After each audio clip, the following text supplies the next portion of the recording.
evening, everybody, and welcome to the September meeting of the East Whiteland Board of Supervisors. My name is Bill Holmes. To my right is Rich Orlow, and to my left is Sue Drummond. If you could, please rise as you say the Pledge of Allegiance. I pledge allegiance to the flag of the United States of America and to the republic for which it stands, one nation, under God, indivisible, with liberty and justice for all. Thank you.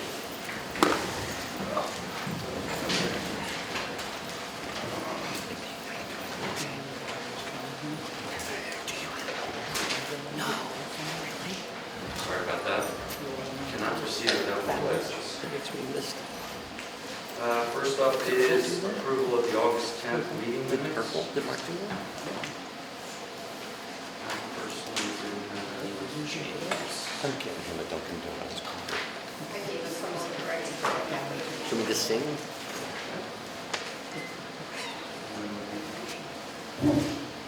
I'll make a motion to approve the minutes of the August 10th Board of Supervisors meeting. Is there a second?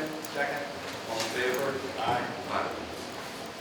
Next up, we have a few announcements. First up, East Whiteland Township's monthly Board of Supervisors meetings are currently broadcast on a dedicated government access channel, actually two, one Comcast number 996 and Verizon number 46.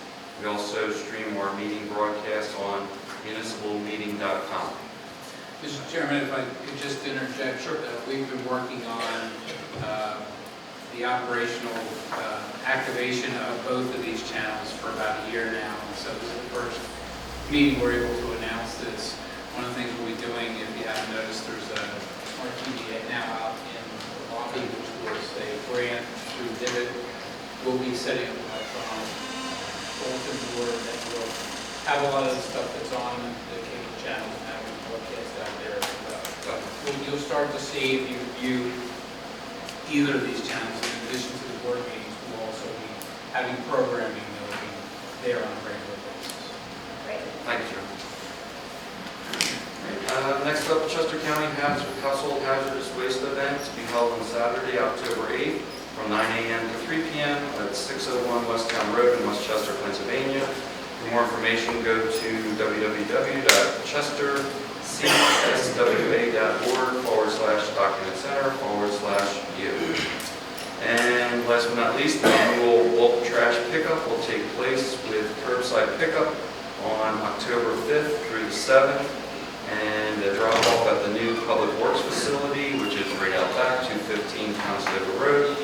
That will be on Saturday, October 8th from 7 a.m. to 2 p.m. And please see the township website for additional information. And with that, we go to public comment. Is there any public comment outside of the regular agenda? Could just come on up, and I know who you are, but if you could say your name and your address. Good evening. My name is Martin Lutz, 4 Lime Road. I'll be brief, but basically I'm here tonight to follow up on a certain zoning ordinance enforcement issue. And specifically, it's the lighting of the St. Yvonne sign at the intersection of Mill Lane, Lime Road, and Sidley Road. Basically, it's a nuisance to adjacent property, which is a residential single office complex. It's also a public safety issue. I think we discussed this before, where cars traveling south on City Road, getting the curve where the sign is, basically looking at a spotlight. The sign is being lit by spotlights on the ground, which is a violation of the current zoning ordinance, which requires either downlighting or internal illumination. This matter has been before the township for approximately a year, and the responsible party on several occasions has agreed to correct the situation. The last I heard in June of this year was that he was having some technical difficulties in internal illumination, somehow turning the light on the sign. So I'm here tonight basically to ask what the status is and the issues going to be corrected. I personally don't have an update. I don't know if anybody does. I think think Scott's in the best position to answer. I know at this point we've been working with the owners of Wentworth Road to address a lot of the issues that were raised at our previous meeting. I will reach out to them tomorrow and just can't get the status of the sign. Okay, I appreciate that. Again, I just stress it's about a year, and I think a number of residents are concerned, and maybe we've been patient. If it's going to require further delay, I would suggest that maybe we should just have to turn the lighting off for that sign, spotlights on the ramp until such time providing proper lighting for the sign. Okay. Hey, Scott, could you talk to your contractor over there, just see if that is something that's a possibility, if they can start turning it off at a certain time, at least, so. Okay. Thank you, Richard. Any other public comment about anything that's not already on the agenda? Thank you. Next up, the reports and communications from boards, commissions, and township officials. And first up is East Whiteland Volunteer Fire Association, and I understand they have a special presentation that they would like to do tonight.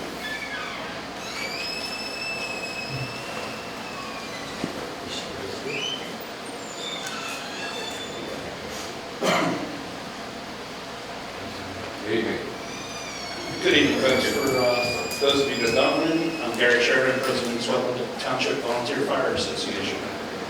It's my honor tonight to introduce Mr. Brian O'Neill to everyone.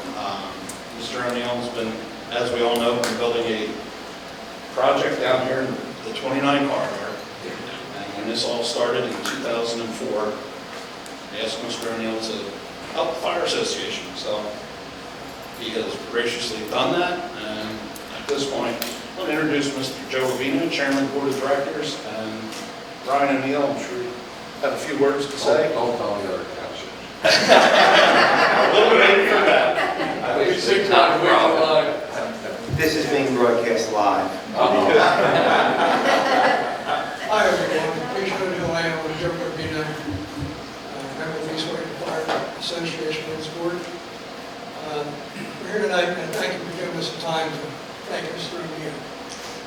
Asked Brian, when he was going through the rezoning of the Worthington steel industry, a company I used to work for 20 years.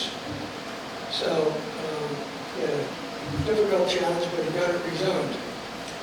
And through his efforts, he made a pledge that he would support the development of a new proposed East Whiteland building if it ever got done. And the gentleman never signed the pledge card. It was no legal document. Pretty rare in this day and age that somebody gives you word and you live up to it. Well, we had to do a feasibility study as to where we should put the fire station, because none of us knew where it should be, what we needed for the next 50 years. I went to Mr. O'Neill and I said, Brian, I can use some money. He wrote out another check at that time. So as time goes on, we do, and we have built the station. It's one of the premier stations, not in the state, the entire nation as far as I'm concerned. It's LEED certified. He came up several years ago and donated $250,000. 2 weeks ago, his associate Guy Wolfington called apologizing for being so late on the next payment. And I'm saying, apology, not necessary. Thank you. Subsequently, they come up with a $500,000 additional donation. I understand this is not money this gentleman found on the street. In the process of developing the Worthington Town Center, he's had to struggle to get his financing. Therefore, he gives us a total of $750,000, which he is still paying for, even though he's not up and running. So he's got a monthly interest payment on money to help us reduce our debt to the station. The building originally cost $5,200,000. With his generous pledge, we are down now to $3,075,000 in approximately 2 years with a $5,000 debt. Now, he has stepped up as a businessman. He's been the leader by far for his generosity. I can't thank you enough on behalf of the township and the territory that it covers. You're a true superhuman individual. I'm proud to know you.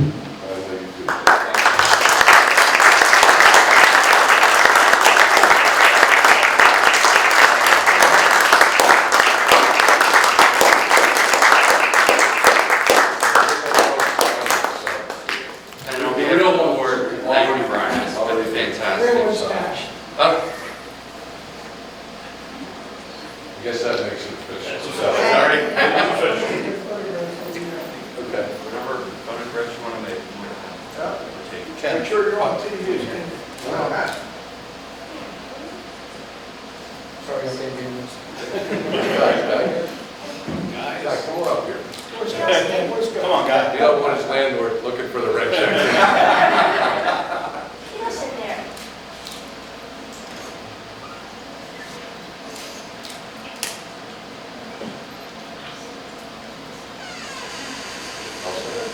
Just want to say two quick things. So, I just want to offer two quick thoughts.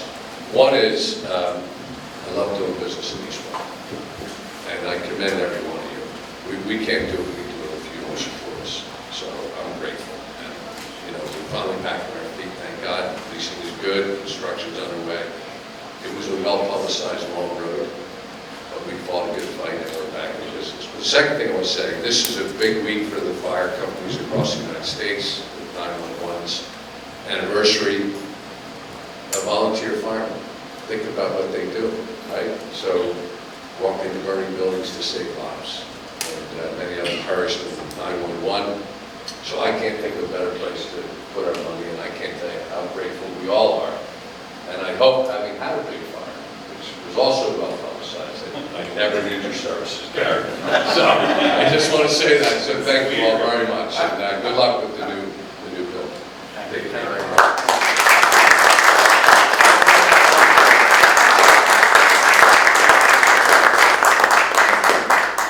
Thank you, Chief. Good seeing you guys. Big day. Thank you, everybody. Two quick things before Ken gives the report.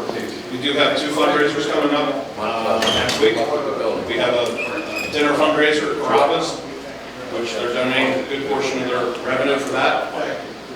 Wednesday from 4 to closing, Wednesday the 21st. We also have a kick-a-thon from, I believe it's Iron Circle Karate. I can't remember the name of the owners. I'm not going to butcher it. That will be at the firehouse. Please, if you want to come out and support the kids doing that, please come on out. Thank you. Thank you, Gary. Meeting in our regarding these water property. That's RJ and Michaela. They had to tag along. For the month of August, we had 75 EMS calls, 44 fire, for a total of 119. 78 calls in East Wyoming, 16 in Charlestown, 10 in West Wyoming, and 8 on the Turnpike, and all the various other townships we had assist calls in. Our interest is, earlier in August, there was a hazmat on 30 bypass, the oil tanker overtime. We assisted them with engine 5.5, our new foam unit, squad and brush truck. The members prior to that actually had been on a specialized foam trailer training for that new trailer that Mr. Batten acquired for us. We're having ongoing coordination with the fire and EMS training, apparatus and equipment maintenance, and continual pre-planning and target hazards throughout the township. And I'd also like to add on to what Mr. O'Neill said, that money is going to benefit not only volunteers, but also the career staff. Because without them, it would be even harder.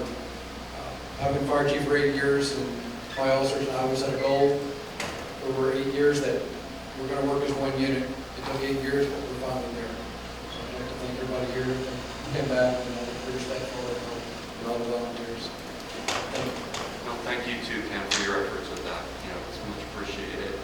And the whole thing with the fire station and what Mr. O'Neill did was fantastic, because I know that's just one less thing you guys and the board of directors has to worry about, and you guys can get to the business of doing what you want to do, which is The serving the communications, public. everything, Ken Batten and I will work side by side. We get what we're doing, Mostly funny birds. Thank you too, thank you to you and all the volunteers. This is good. Actually, there you go. There you go. Not letting me wrong. It's okay. I'm sorry, I had to get them home from school. Okay, next up, volunteer boards and commissions. I don't know if anybody from the boards has anything they want to report out? Oh, Barbara. You can go first. Barbara, sure.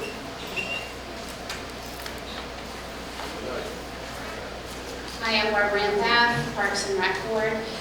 Good evening. Just wanted to remind everybody what a wonderful summer the Friends of the Summer Stage had. We sponsor them in part with many others in the community. We had 4 awesome shows with perfect weather this year, no rain dates and no indoors, which was awesome at Valley Creek Park. So hope to see you all there next summer.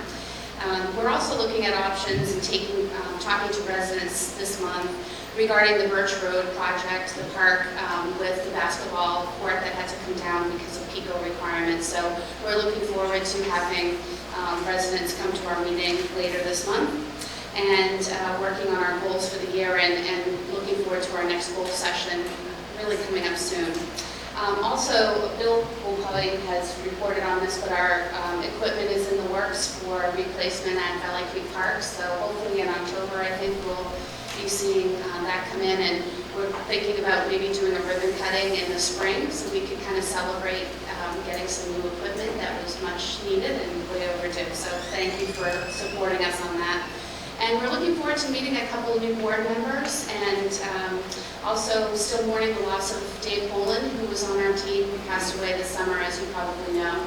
And we'd like to invite the supervisors to come to one of our Parks and Rec meetings to really get to know one another and meet the new team. We will have quite a few new team members on the board. And so if you're interested in that, I'll reach out to you individually. Maybe we can schedule some time. We'd like to hear what's on your minds and have a dialogue and just get to know you a little bit better, and would like to invite you to come. And thank you, Barbara. And one of the things that you noted was the goal-setting session next week. And that's one thing I'm hoping we can do is regularly status those, all the goals and make sure we're doing our part, you're doing your part, and we support each other to try and achieve these goals next year. So Absolutely. I think if no other reason, that would be a great opportunity to get together and talk about this. Yeah, so I'll reach out to you all, and then if we can schedule maybe a time when you can come for a short period, and specifically to a Parks and Rec meeting, we'd love to have you. Okay, thank you. And now, Tim, go ahead.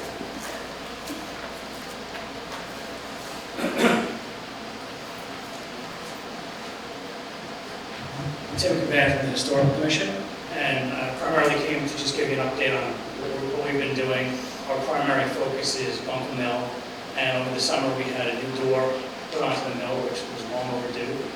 And it was provided by Wesley Sessa, an 18th century restoration who did the work on Valley Creek Park. Tomorrow morning, the same company is going to be starting work on the back part of the mill.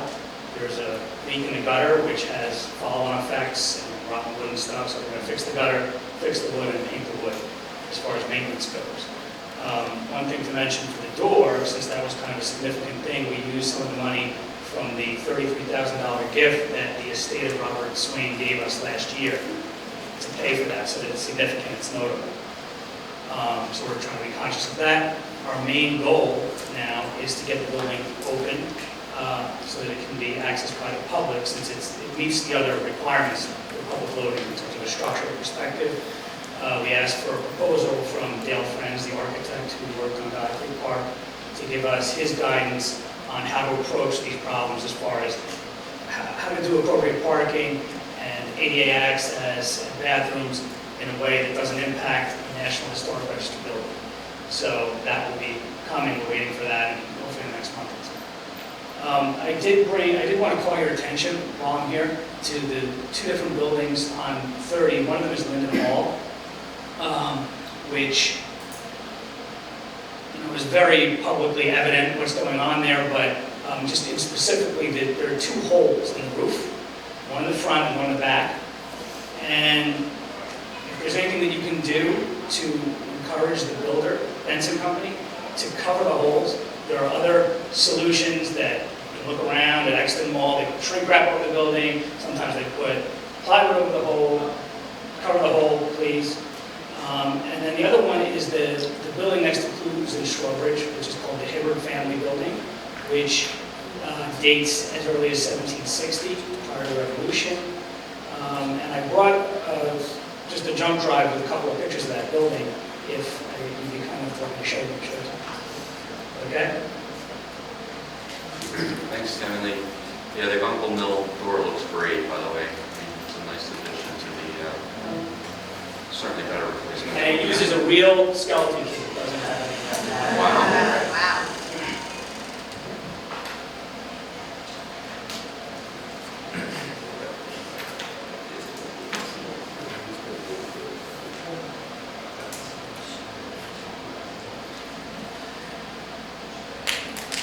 Just real quick, there's only 13 total pictures. This is the whole, Oh, that's a big this one. is on the back side, so you don't see this when you drive around, and I happened to drive back there and look at just to see what was going on in development, and I saw that, so. Can you go back to the first picture? This is, Because I've never seen. so this is the view from the street, Okay. or this is Yeah, from the on back line, side, right? From the new parking lot. from the new parking lot.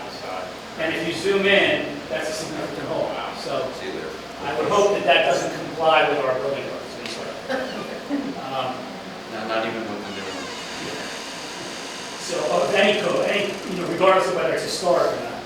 This is the one, sorry, this is not right here, I can tell. This is from the front. Linen Hall, if you go a little closer. That's in that one. Good. You can see that, right? You can see that that's a hole. Sure. The other thing is, if you look, I didn't want to give you a million pictures, but if you look at the other side of this building, there on the corner, at the top of the roof, they have done some repair work.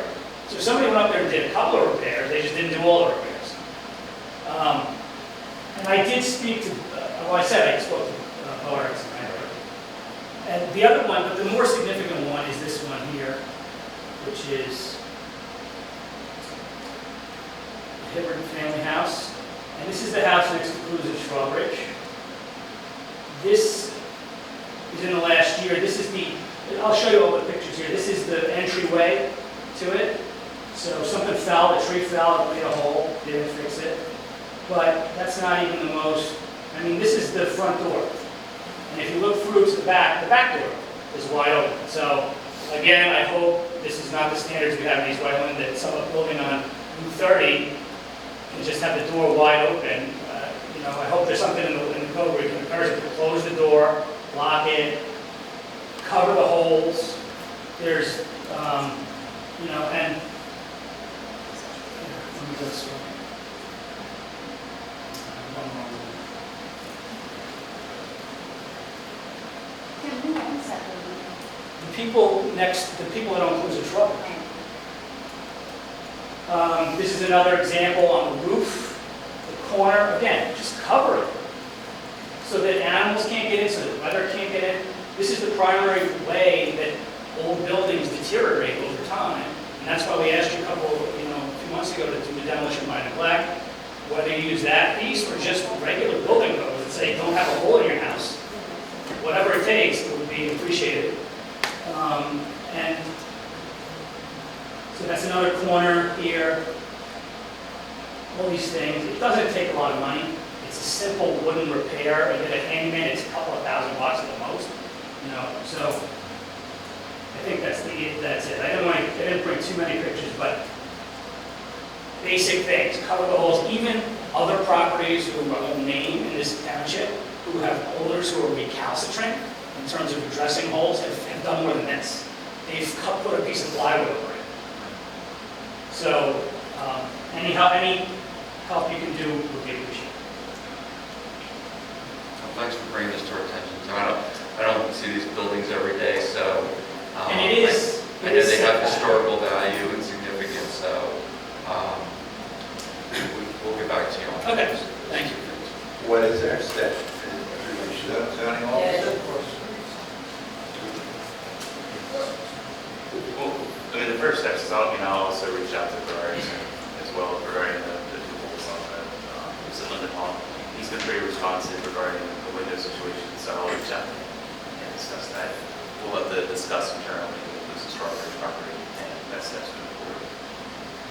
Yeah, I mean, I don't want to pile on, but, I mean, one of the things they said was they were going to take care of the Linden Hall property as part of that development.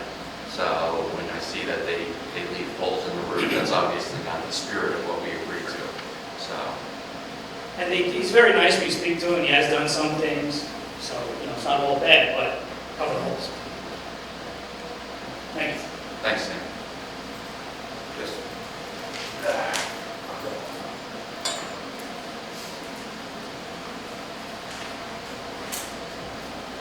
Good evening, Board. My name is Glenn Cockerham. I live at 420 Lancaster Avenue. And I'm glad to hear the Historical Commission is concerned about Linden Hall, which is what the building's name is. And it was actually used as a traveler's inn in the pre-colonial times, back before 1735. Okay, so it goes back a long time. I was here when the builder, Benson, I believe it was, originally proposed building the condominiums that were there. And really understand what, and he did mention it, so I'm just kind of reiterating.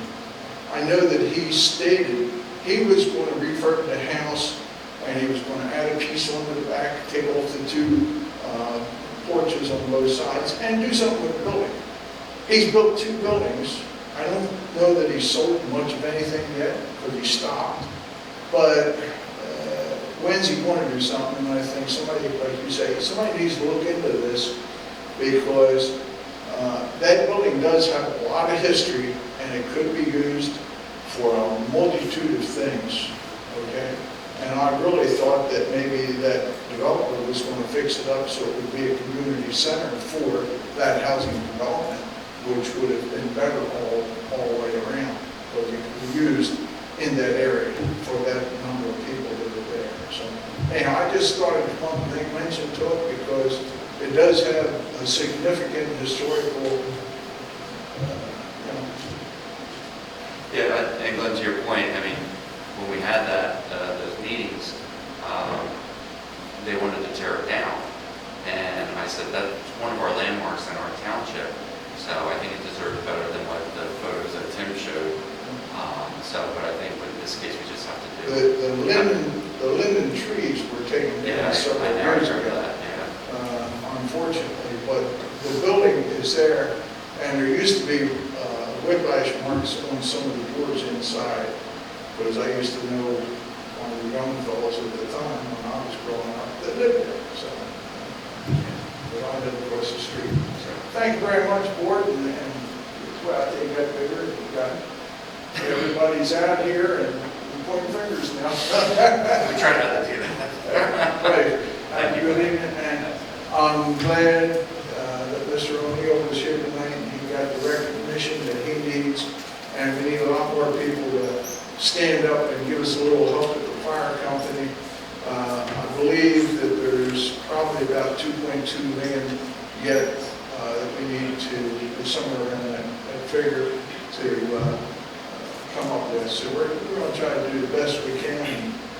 I know you guys We appreciate all the help we can get. Yeah, And I'm saying that for the benefit of anybody that's listening on TV when they watch this program. And I hope they're watching it. Thank you very much. I know you guys are working hard to get down to that as well, so Yes, thank we you are. for your service. Thank you.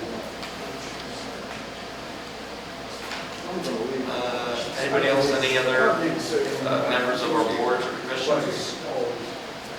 Okay, next up, Public Works Director. Some of our projects, our paving project for the year has been completed. Everything went well there. We did 8 streets. And in addition to that, just this week, we had 2 sections on Church Road completed by Al Meyer. It was a negotiated agreement that we had. I felt they did damage to that section of road with laydown area that they had on the Willis property. And took some negotiating, but they did agree to it. We did base repair with our own employees, and then they did the overlap. So that was completed at no cost to the township. The other Thanks for being a That's tough great. negotiator. Push them around now. They did have a lot of trucks. There was a They used that lay down area for about 3 years, so there was a lot of heavy loads that went across that bridge. Yep, I agree. Our sewer projects, the Flat Road project is finally getting ready to start. That's going to start on Tuesday, next Tuesday, the 20th. We do have message boards up notifying the traveling public over there, and also the detour signs will go on. The Wilberdale Pump Station project is going to start the week after, and that's at the intersection of Wilberdale and Flat. And the last project, as Barbara and Thad talked about, the Valley Creek Park project will begin on October 10th.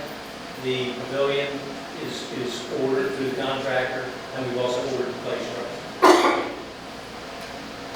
Okay, Barbara mentioned it was in around October timeframe. October 10th is when the contractor comes to start. All right, fabulous. All right, thanks, Bill. Next up, Codes and Life Safety Director. Sure.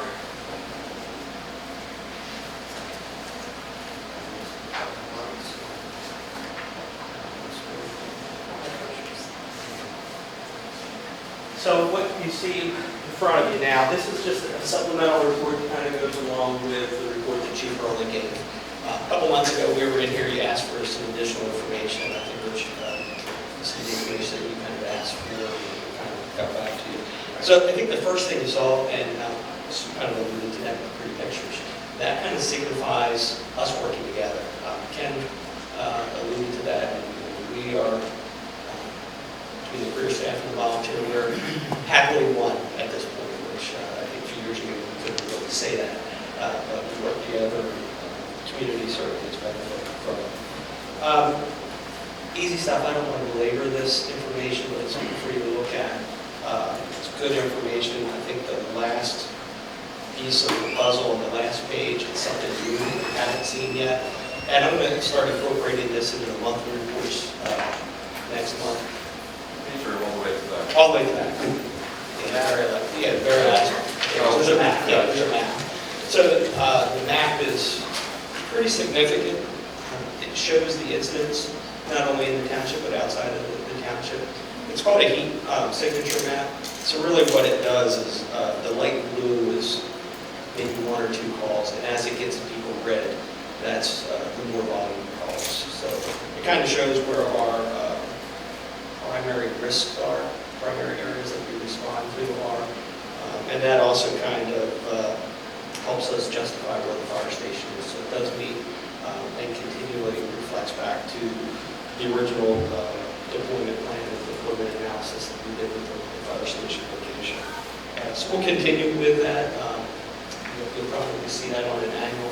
I'm not going to come in here with a supplemental every month. I think every 2 months is enough for you to see that. If at any point you want some additional information, kind of honing that information that we do now, sometimes we can make it better. And as we make it better, we'll see it.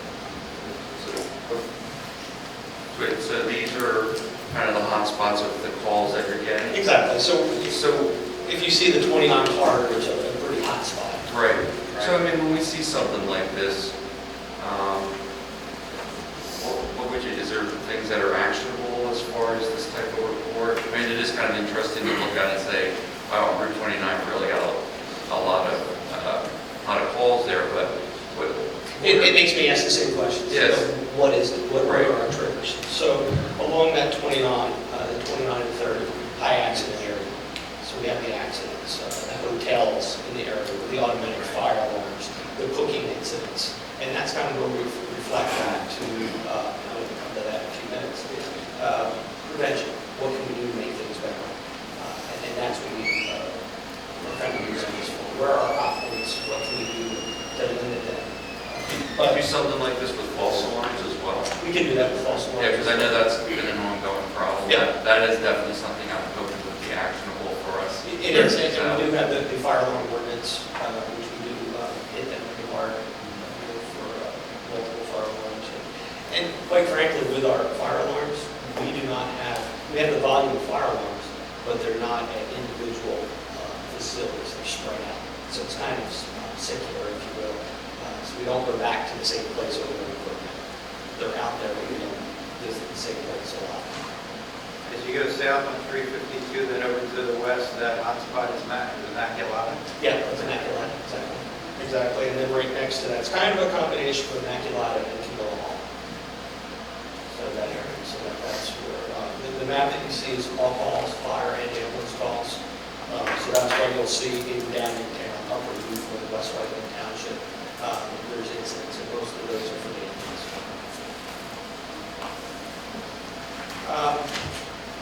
So we kind of alluded to the map. This month is National Preparedness Month. So it's National Preparedness Month. So it's kind of important that we all understand we're in the middle of hurricane season. It's, I guess if you look at the map, it's starting to get stronger and stronger out there. So there's some things we can do. There's readychesco.gov. I talked about that a couple times throughout my visit here. We can get more information there. Ready.gov. Do you find people are actually signing up for that? Oh, wow. Okay. As much as I stand up here and say that, we're one of the few townships that has low participation. We have more participation from our business group than we do the rest of us. I'm shocked by that. So, I implore you to look into that. Chief Early mentioned the phone incident that we had. So that was the very first response for the phone trail that we had through Homeland Security Grant. So we did have training earlier in the month. It went to assist the Denver Fire Department with that. That's one of the things that we can, we're building out for the services. So it was considered a hazardous materials incident in Pennsylvania. We can bill for hazardous materials incident in Chester County. So we did submit a bill for that. So our career staff that were there, we can get reimbursed for their expenses. And then the apparatus, volunteers, we cannot recover any cost for the volunteers that were there, but for the apparatus and career staff. So that was out there. And the last thing, which I don't think we ever reported on, Kathy, is that we did receive payment for the winter storm that we talked about. So we did receive a payment, $37,000. Was it about what you expected? Yeah. It was actually a little bit more. We were able to squeeze a little bit more money out of it. So we ended up $100,000 ahead of what we anticipated. So it was 75% of the total. Which is fairly standard. Yeah, pretty standard. Exactly. So that's in the books. That grant is closed out at this point. So, any questions? No, it's great. Thank you.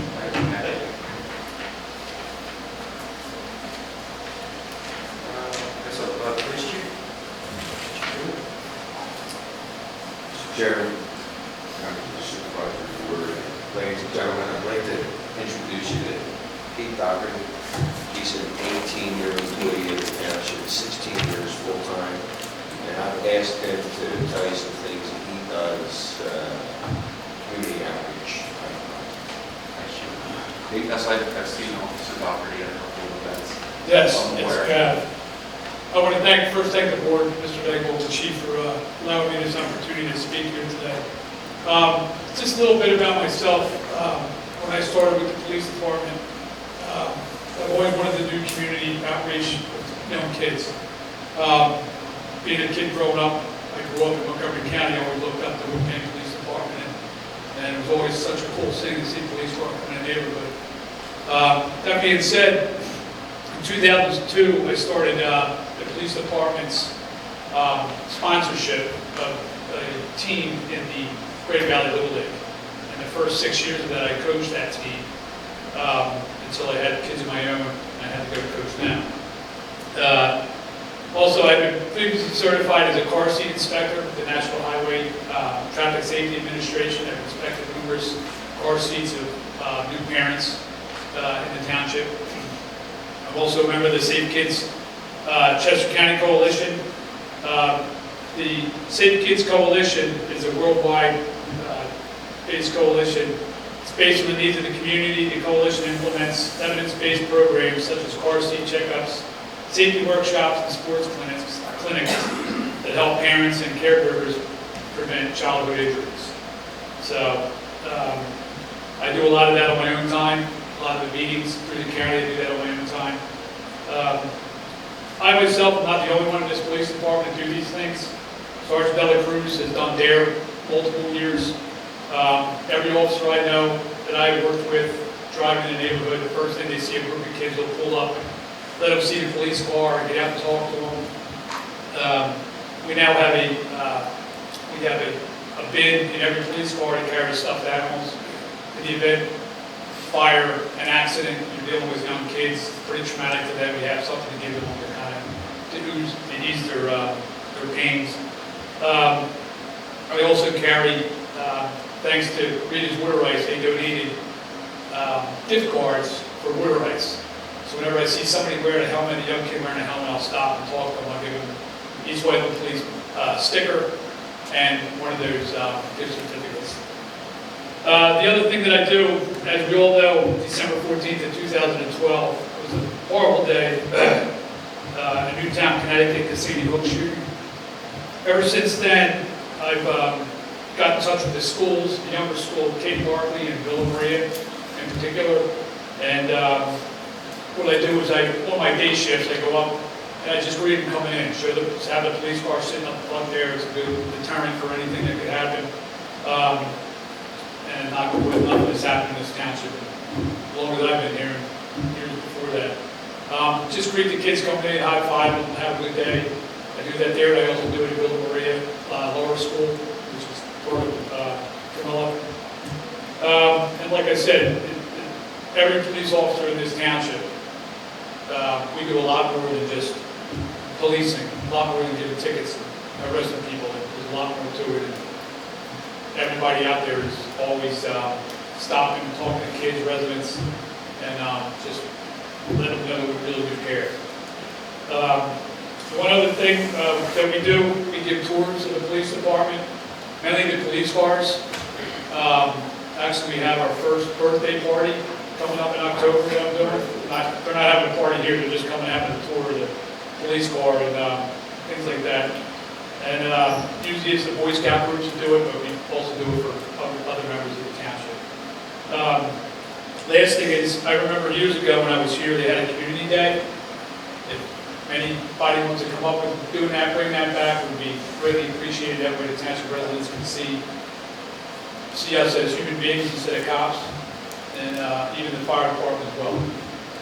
Thank you. Oh, I would, Thank you for all your efforts and all the officers. And what you're doing is tremendous with the community outreach. I appreciate that. I think you really hit on a nail on the head when, you know, the police in the community, we don't want it to be us versus them, or even like the township and us versus them. And I think when you guys go out there and you do that type of outreach, we're engaged with the community and they all realize we're all in this together. Right.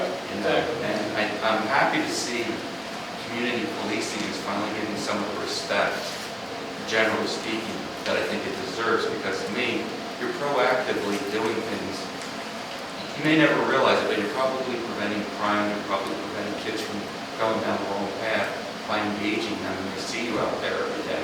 I think they don't want to disappoint you guys, you know, when you get more engaged in who you are. Exactly. So, on behalf of the board, if we can do anything to help with that, if we need to try and bring back a community day or other types of events, let us know. We're happy to help. Yeah, I see kids that I coach in baseball now that are in college. So.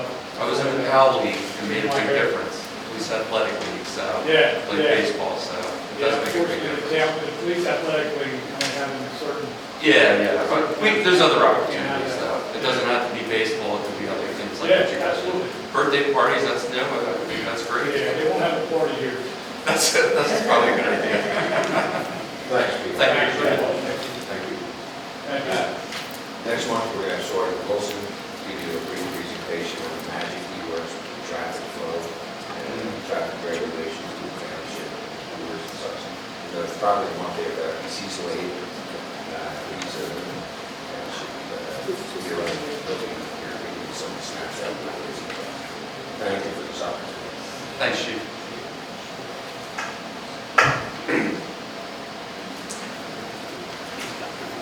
Next up, planning and development, Scott Harrington. Very good. Zoning officer. Yes, the only thing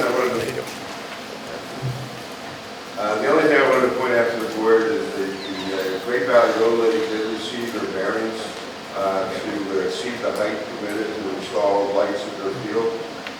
They have subsequently submitted an application for conditional use hearing before the board, and we'll be scheduling it for your next meeting in October. Unless the board has any questions, so that item will be on your next month's agenda. Thank you. Next up, the website makeover project. Andrew, Christina.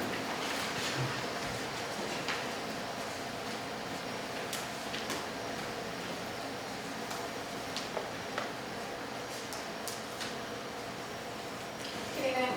I have a quick presentation to update on the website redesign project.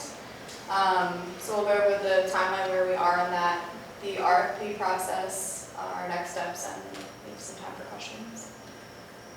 Right now, hasn't changed since the last meeting, but we've finished the scoping discussions. We are in the vendor selection phase right now. We sent out RFPs to 8 vendors, and we actually received proposals from 6. This is a list of who submitted and who did not. Overall, the costs for the design and implementation for the website ranges from $11,500 to $23,000, and the annual maintenance hosting fees range from $2,000 to $4,400. So next, the core team will be reviewing the proposals next week to narrow it down to 3. We will then invite them to come in for interviews, make a selection, and make a recommendation at the October meeting. And I have copies of the proposals for each of you if you'd like the stack of them. Any questions? Remind me the timeline that we think we may get the website, say renovated, for lack of a better word. We are aiming for a January launch. Was it January? Okay, so it sounds like everything's still on track. Yes, and after we sent the RFPs out, I've been actually meeting with the department heads to go over their pages, make sure any content that's on there is up to date, anything that doesn't need to be on there anymore is removed, so when we do the content migration, it's simply just what needs to be going over. We don't have to come for it later. Yeah, I mean, if you want to, if you can send us an electronic copy of the proposals, I think that'd be helpful. Yeah, I have hard copies in the office, or I can share the draft. Okay, that would be great, thank you. Through the process that you've gone through so far, do you have a preference of an overall design, or is that going to really come from the vendors? I think it'll come from the vendors and what options they can do for the cost that they've proposed. Great. When you're talking to the department heads, are you getting what they'd like to have that isn't there, or is it simply a transition of what's there now? We've already had that discussion prior to sending out the RFPs, so we know what design they're looking for. Because we've talked a lot about putting a whole bunch of stuff up there that's not there now. Yes, and we incorporated that into the RFP. And at the board's request, we also are incorporating the branding portion of our efforts into this project as well. So those 2 efforts will run concurrently.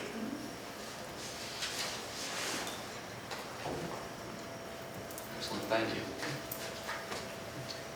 And last and certainly not least, Township Manager. Mr. Chairman, my report's been submitted. We have a number of things that I would recommend that we bump up on the agenda since they weren't covered in the work session. But first off, I think most importantly, we have a few appointments to vote on this evening. Park Board and Zoning Hearing Board. And we did get a number of participants, definitely for the Park Board, which was great. It's nice to have choices and see people are engaged. And I'll just get the list of the folks. And we will entertain the motion. Oh, okay, thank you. I want to entertain a motion for, we'll look when we go one at a time. So anybody wanted to make a motion to appoint one of the candidates for the Park and Rec Board? Sure, I'd like to make a motion to appoint Chuck Barber to the Park and Rec. Is there a second? A second. All in favor? Aye. And how about a second candidate? Or candidate to fill the second slot? Yes. I'll make a motion to appoint Crystal Thomas to the Parks and Rec Board. Is there a second? Second. All in favor? Aye. And next up, we have a slot open for the zoning hearing board. Is there, I'll entertain a motion for the appointment of the zoning hearing board member. Yeah, I move to appoint Kathy Luppenstein Is as there, an alternate to the zoning hearing. Thank you for, a little quick on the draw there. Is there a second? I'll second. All in favor? Aye. So congratulations to the new members, and I don't know if any of them are here, but and thanks for offering your service to the township. Okay. And next up, I think we're going to bump up a couple of things, John. from the Yes, work we session. have Brady Flaherty here from Arrow, who's going to give us a very brief presentation on the Act 537 plan supplement. Regarding the Wilson Road force main. Thank you, Mr. Manager. Good evening, board members. My name is Brady Flaherty with Arrow. As the manager said, I'm here tonight to discuss with you the Act 537 plan supplement for the Wilson Road force main. Included in your meeting packets is a memo from our office dated September 9th, 2016, which gives you some background on this and some detail. We prepared it about as succinctly as we could, but it's still about 2.5 pages. Hoping you had an opportunity to read that. It culminates with a suggested action, which would be a motion for the board. In a nutshell, this plan is a supplement to a previously reviewed and approved Act 537 plan for the Valley Creek Trunk Sewer in 2010. This is an official sewage facilities plan in Tredyffrin, which encompasses all of the partner municipalities, which would include East Whiteland. So again, it's a supplement. The Valley Creek Trunk Sewer Act 537 plan in 2010 discussed the Wilson Road force main and said that another 537 plan would be prepared for it, but not until some point in the future, roughly year 2025, based on capacity projections at that time. However, since then, relatively recent leaks in the Wilson Road force main have brought that timeline to the present due to a Pennsylvania Department of Environmental Protection consent order decree. So we have this document in front of us today. It is, again, a supplement to a previously approved plan.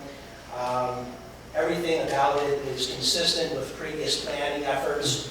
The only difference that we saw is that in this new plan, Tredyffrin's engineers, CH2M, went through a process of recalculating capacities for all the partner municipalities.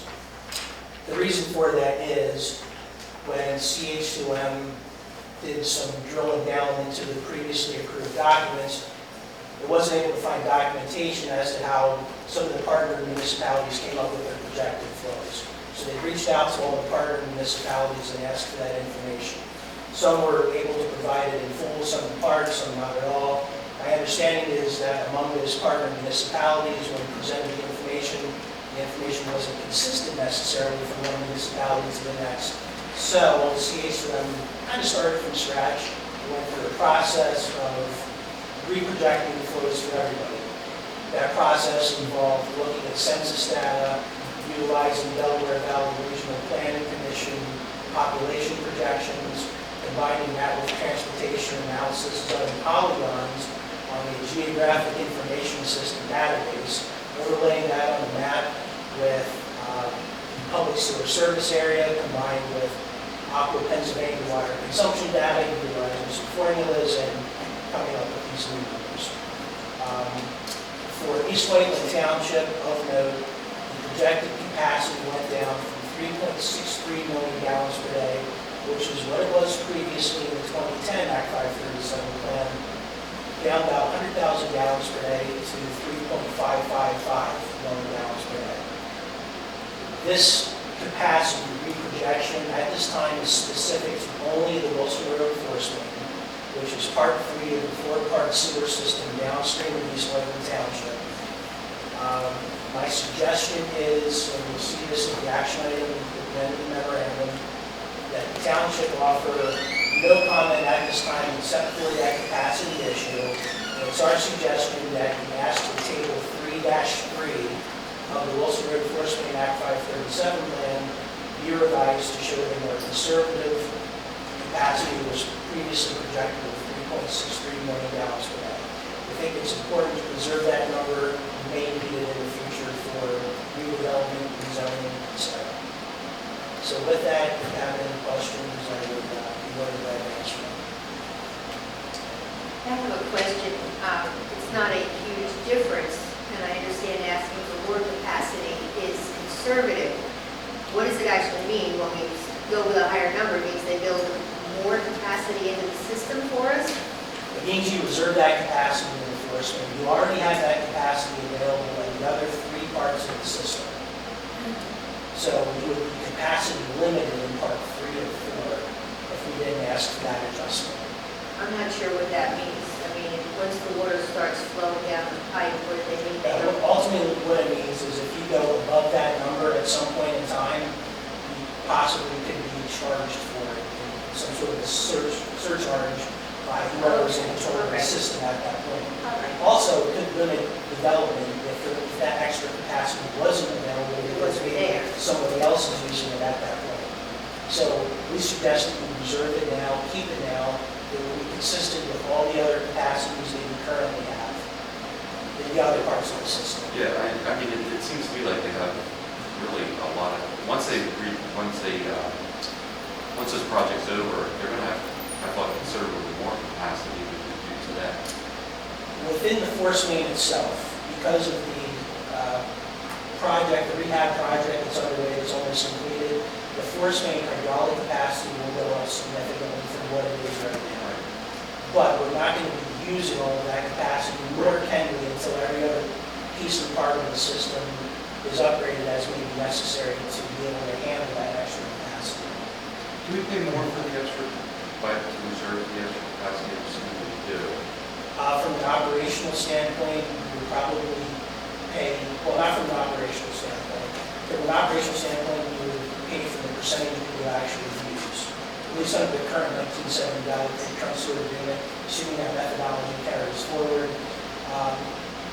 From the capital side, if there was to be another repair project of some sort of type, we would pay an incrementally higher percentage, but it would be, I would say, negligible in the overall scheme of things. As opposed to the risk of going over. Exactly. Okay. Exactly.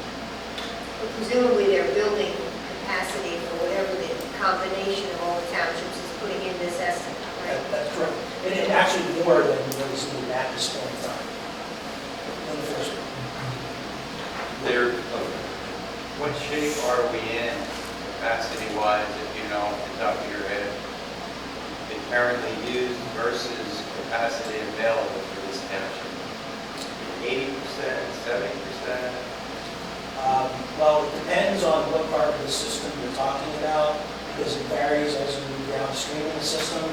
We're about 1.8 million gallons a day currently. So it's roughly half of what's currently allocated. The capacity that he's talking about here is for the ultimate build-out of East Whiteman Township. And that's what that is. So about And it half, also, yeah. it matches what we have in the treatment plant also. That's 3.6. So they're considering selling the system right now. How does the act, the submission of the Act 37 plans, what's the impact to that? I can't see that there's really any impact to the sale. Within the 537 plan document, there's a very short section on finance. In this situation, the tail is wagging the dog to an extent because the construction associated with this plan is almost complete. Normally, the plan comes first.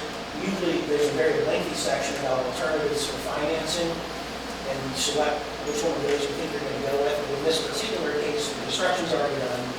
The 537 plan says that construction's basically already done. Trinifer's already paid for it, and they hope to recoup their cost by way of the sale in the future.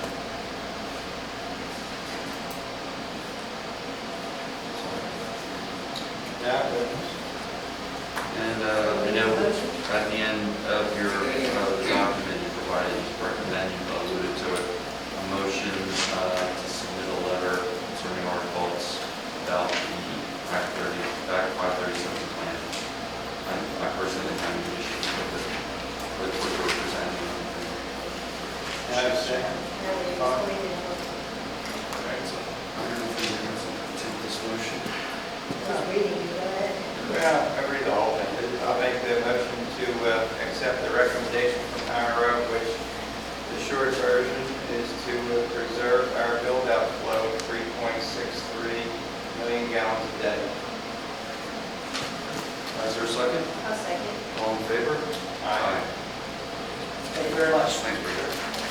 Looks like we gotta get this submitted to True Different by September 26th, I guess we're gonna have to possible. Thanks again. Next up, we got a presentation on potential refunding, and by that I mean refinancing of Yes, our. Yes, Mr. Chairman. We went out not that long ago and borrowed to construct a new public works facility, which we're enjoying the benefits of currently. With the way the markets behaved over the last few months, we're in a prime opportunity to save at least 6%, or about $400,000 on loans. So with that introduction, we have Mike Wolf here from Benning, and he will give you the executive summary. Thank you very much. Ladies and gentlemen, my name is Michael Wolf from the firm of Benning Scattergood in West Conshohocken.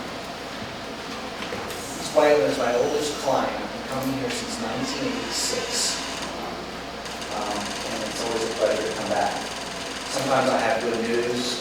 Tonight, I have potentially good news. As John mentioned, interest rates following Brexit reached the lowest levels that they have been for municipal borrowers like yourselves since 1956. We're now at a 60-year low. And so, even though when I was here to help you with bonds for the public works facility, I said something like, oh, these rates are so low, I'll never be back. I'm back. And you received in your packets a booklet dated August the 9th. The key takeaway is this graph with 2 lines on it. We're currently paying interest rates represented by the red. If we could get this done in a month or so, you could substitute the rates in blue. And like a homeowner who takes an opportunity to refinance a home mortgage, payments would drop. The present value savings, as John mentioned, after all costs net to you in today's dollars would be in excess of 6%. I mention that because the Government Finance Officers Association has published workbooks saying that whenever it exceeds 3%, municipalities should explore the possibilities. So I'm here tonight to receive from you authorization to move forward, work with Moody's, and advertise an ordinance for next month. In front of you is a multicolored calendar which indicates, among other things, that we could be back here with an ordinance advertised for you to vote on at your next meeting on October the 12th. We would not have sold the bonds and we would have not have had the savings locked in, but with a little bit of luck and some help from the Federal Reserve next week, we might be able to do so by Halloween. We might be able to lock in the new rates by Halloween and settle by late November or early December. But the key date for you, once you've locked in the rates, it's just a matter of BCED approval and some other things. So the key date for you is the end of October. I've been receiving, my normal excellent cooperation from the township staff. It's allowed me to get the offering document ready to go to Moody's.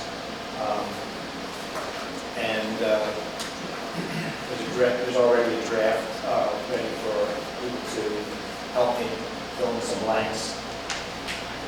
And I think I'll pause there and just say keep your fingers crossed, don't break out the champagne just yet. There's a lot of things that can happen. I didn't used to have to worry about world events and Crimea and all that. I just have to worry about Chester County. Lately, everything matters. And we'll have to see what the interest rate markets are 2 weeks before the presidential election. See that affects it. But we have no choice but to press forward. and be ready if everything else, if all the other stars and planets align. So like this is another, I mean, I think we've done this probably 2 or 3 times already. Yes. This is another one of these parameters, Yes. ordinances. Yes, we outline the maximums not to exceed, mostly for DCED purposes, we must say. The bonds can't exceed the total amount, and can't exceed a certain amount in a year, and the interest rate can't exceed a certain amount in a year. And the most important thing for you is the savings has to be at least 3%. It's worked for us quite well in the past. This township is quick on the draw, as to say, they act when time is right, and the results in the past have been excellent. This may not be a record-setting one. One time we saved over $1 million, but it was a lot more money saved. If we could get something in the 6% neighborhood, that'd be a nice double off the wall, so to speak, and we'll take it. We'll take it. Do you have a recommendation as to whether to take the savings over the life of the bond or upfront? I don't know enough to make that recommendation, but we have a month, more than a month. The parameters will allow either next month. We don't have to make that decision. You don't have to make that decision tonight, and I will be interested in receiving, input. The important thing is that there's no difference in the savings. Right. That's why we do present value. It's the same, but you stretch it out over a long period of time, or whether you take it in the early couple of years. And I would be surprised if over your history you've done both, a little bit of both. So it depends on what unfunded capital projects are around the corner in the next few years that would take advantage of that versus lowering the annual payment for many years out to 2031. Some elected officials have a hard time getting excited about savings in 2031 and would rather put the savings to use today.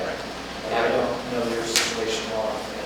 That's part of it, that would be part of the equation to determine, is there like an immediate need? I'm not aware of one, I actually will have to talk to John about that. But option 1, and again, my math might be wrong, I mean, if it's contingent upon interest rates, if we knew that the interest rates were going to go up, it seems to me like we probably want to take option 1 as opposed to option 2, because if we knew it was going to go down further, we probably want to take the money now and then with the potential of refinancing. I don't know what the likelihood of going down any further. Yeah, we said that a year ago though, but here we are. 10 years. Yeah, so I think I agree. I think it's even more unlikely that option 2 would be a possibility because as a result of interest rates. I just want to make one point, and that is that once you lock in October, then you've got the savings, whether you do option 1 or option 2, and no future change in interest rates can interfere with your savings. If you elect to take the savings over the life, you will have locked that in, and future changes in interest rates, rising interest rates, will not affect the savings. It will be as the schedule on page 3. No, I agree. It's just, it seemed like if we knew interest rates were going down, we probably would want to get that money sooner, the bigger lump sum, but I think that might be irrelevant in this case. I guess it's just a question of whether we want to. It's a dangerous business to try and project future interest rates. These bonds are so new, they can't even be taken away from the bondholders until 2019. Okay, so that means that if we could wait with comfort and confidence till 2019, we could squeeze out more savings. But we have no confidence that interest rates will stay at this level until the call date will come. And since these were new money bonds, as we said, you get one bite of the apple before 2019. And we think that might be right around Halloween, that bite of the apple. Candy apple, right. Sounds like we got a month to make that decision. Right. Anybody else have any questions or comments? Oh, I guess we're going to advertise for.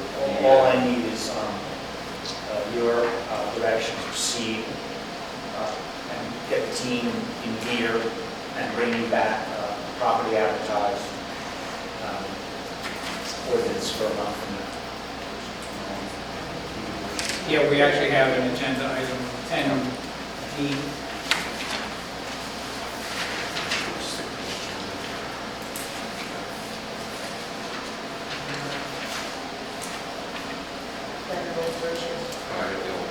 My deed doesn't talk about this. Okay. Or yours? Sure. Yeah, Sue can make the motion. Okay. I'll make a motion to advertise a hearing to consider refinancing of general obligation bonds. Will you hear the Is there a second? Second. All in favor? Aye. And see you next So I month. have my direction. I'll warn in advance that the ordinance is next month. It's usually around 28 pages.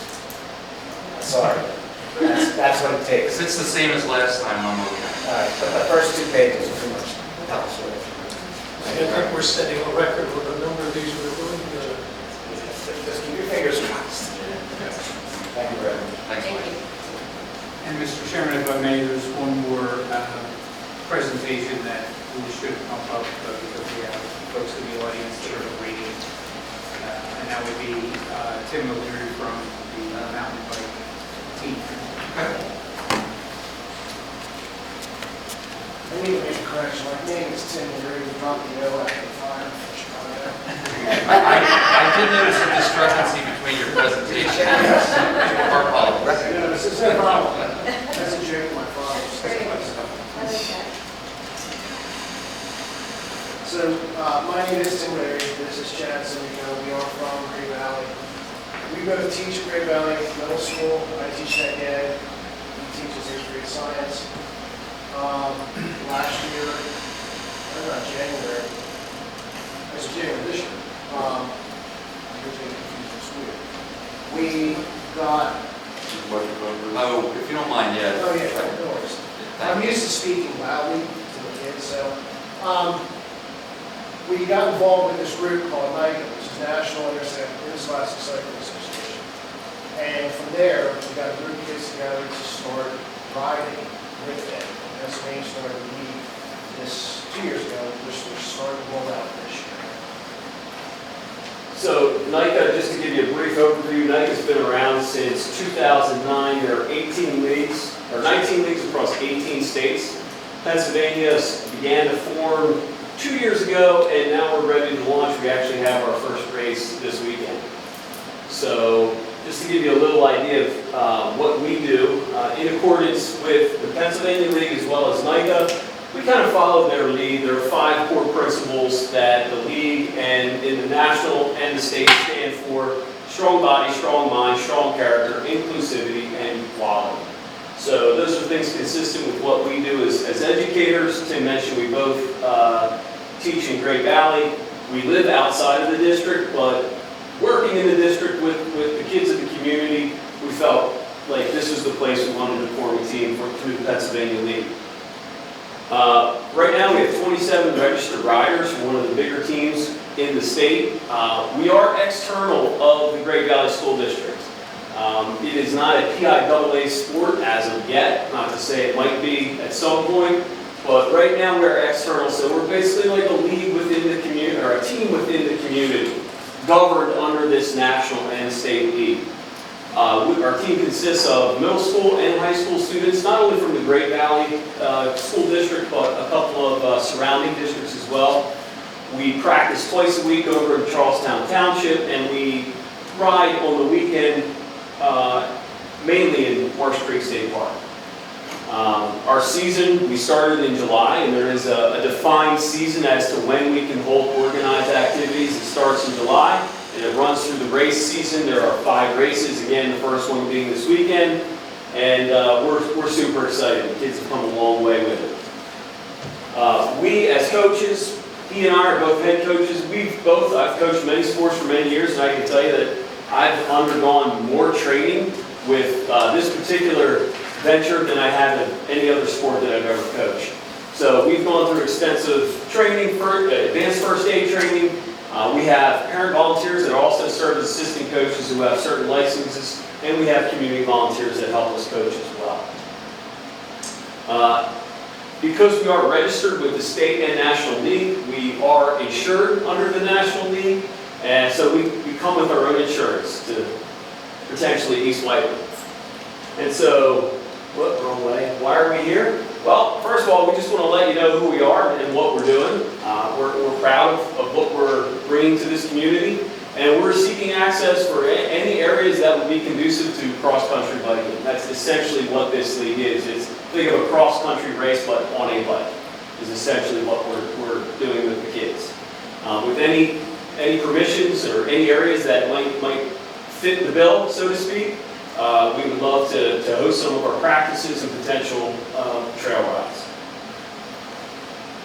We've got tons of other resources. If anybody would be interested to see them, we're happy to provide a copy of this presentation. I think it is on your flash drive, and we'd love to answer any questions that you might have. These gentlemen have been before the park board back earlier this year, got the endorsement of the park board, and we've also checked with our insurance company on this as well. So, Bill, I don't know if you want to add anything more. They come to the Park and Rec Board looking for areas for practice, and there's not necessarily trail areas, more of an open space where they can do even cone setup, I think is the way you describe it. And we suggest Valley Creek Park, familiar with the area down by the creek, there's a flat grass area back in there. Doesn't get a lot of use of it when people walk back through there, where it could be an area where they could set up and do their practice down there and not really affect the use of the park. It's an area where they could bring their, the cars, their parents are obviously bringing bicycles with kids to the park. It would be a place where they could do that. So did you guys take a look at it, and that would be something that would be acceptable as far as a practice area? Yeah, any flat area, it doesn't even be flat, any area that's open. I was half expecting you to take the hill on Valley Creek Park, Yeah, because that was my first thought was, nobody uses that. We take that. Yeah, I mean, I don't know how you feel about it, Bill, but There's areas, there's areas down there you could do creek crossings, there's a lot of things you could do down there. I think when they came to us, that's more the way they presented it, so that was the area we discussed. Sure. I think from there, we could see how it works and, yeah, you know which part of the Valley Creek Park I'm talking about? So it kind of like it just slopes up. I mean, that when I first saw this, I'm thinking that seems like an ideal mountain biking area. Change in elevation is good. Yeah, exactly. If you want to ride a regular bike, you go out Chester Valley Trail. If you want to ride a mountain bike, you go on a mountain or a big hill. So I don't know. I mean, unless there's like a compelling reason. What's that? There's a very varied terrain down at that park. There's steep slopes, Yeah, I think the key is as long as it's not near the public in the sense of people are, pedestrians. I play tennis over there, people walk along there. As long as nobody, like anybody using the park for other reasons wasn't in any jeopardy. Part of our mission is to help with trail etiquette and also expose the kids to not only trail etiquette, but trail stewardship, which is taking care of the trails. Our experience, our experience with Charlestown, they allowed us to set up a trail, and we are using the park that is open to the public. We make sure that the kids are signaling to potential walkers that are on that park and make that very clear to them. So it's ingrained in them to sort of look for other users in the park. From our aspect, that's the teaching. Everywhere we ride is an open park. Right over Park Street, there are 1,010 hikers over there on any given Sunday. There's horse riding, horse people over there. We have to deal with a lot of users, and we teach them how to counteract that, or at least get on the trail. Share the trail. Yeah. Can you teach that to some of the drivers? That's what he's working with there. I just got hit by somebody in Brunner. You don't make any changes to the trail, you don't put in dirt jumps or No, anything like that? in fact, NICA discourages the wheels leaning down. That's their thing. This is not Red Bull Rampage where they're jumping off of 50-foot drops, and it's not that. Imagine a cross-country running race auto bicycle. It's that kind of terrain.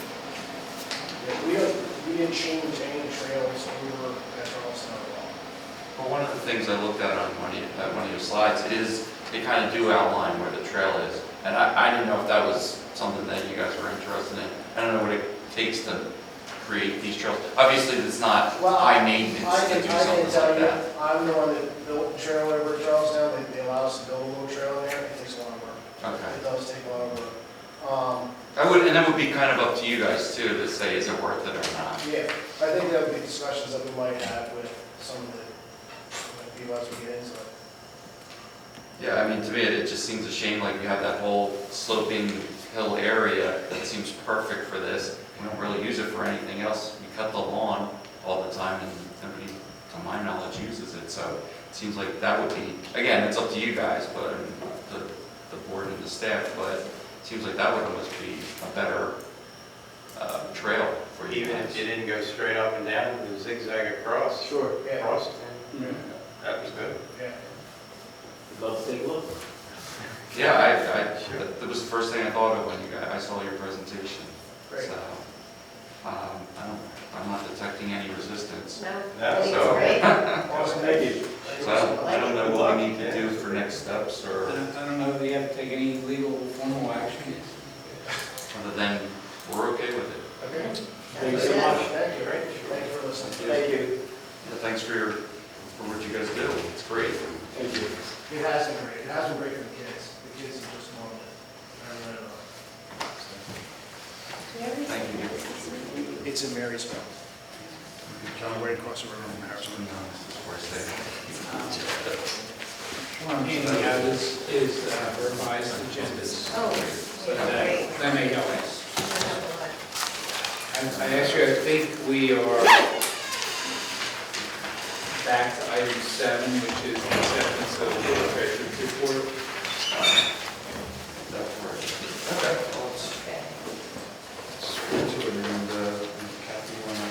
Well, this is such a long meeting, I'll just keep it. Yeah, that's fine. Right now, real estate taxes are 100% collected, actually a little more because we've had some reassessments. Earned income taxes, where it should be about 58% of budget. And with local services taxes combined, we're expecting to be on budget for the year.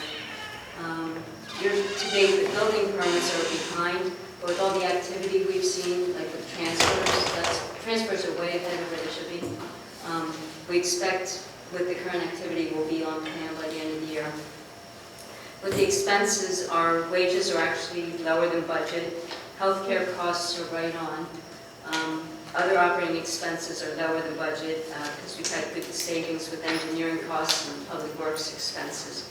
Our cash balances are healthy, and so I'm asking that you approve the report. If you have any questions, I'd be happy to answer them.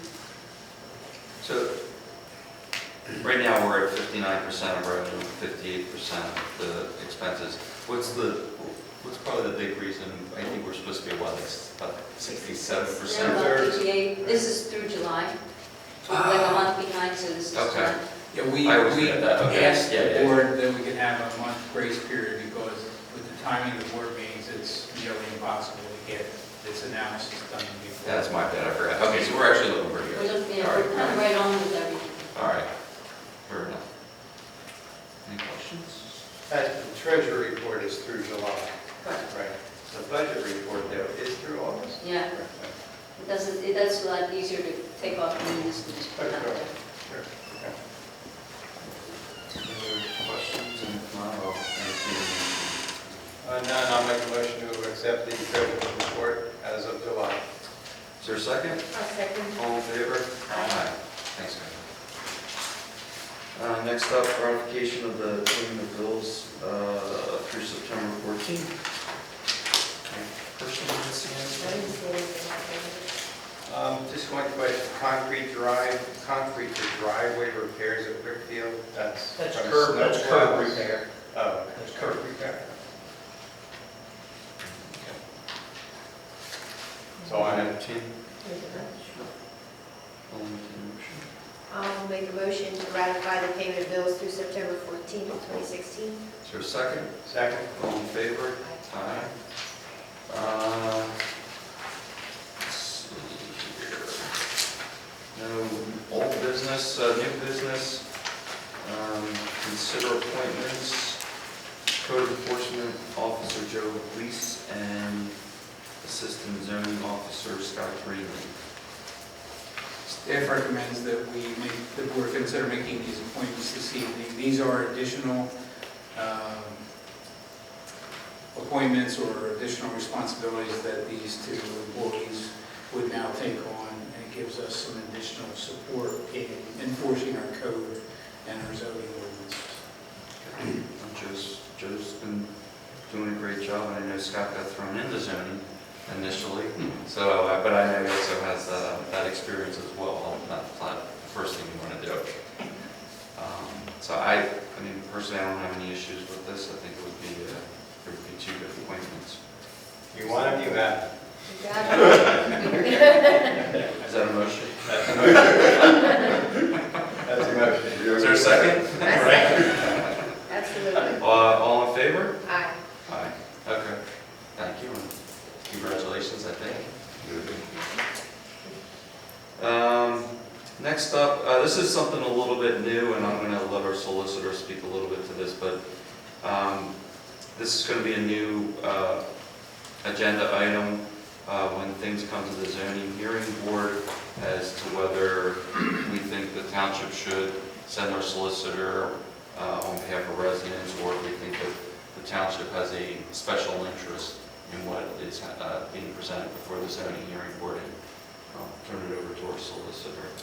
The zoning hearing board sits in a judicial function, as if they're a judge.